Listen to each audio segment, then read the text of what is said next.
ওয়ালাই dear student, আজকে আমরা পড়ব হচ্ছে গিয়ে গরুর রচনা।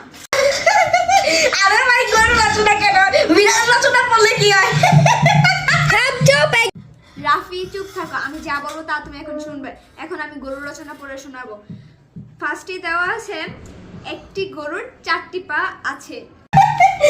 গরুর 4টি কেন পা থাকে? 2টি হাত 2টি পা কেন থাকে? খালি বদমাইশি না।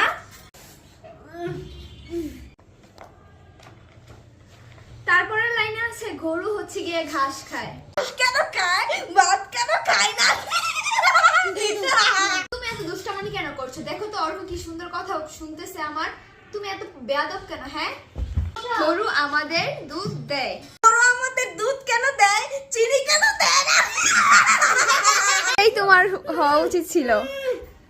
চল তাহলে আবার শুরু করি। শুরু কেন করব?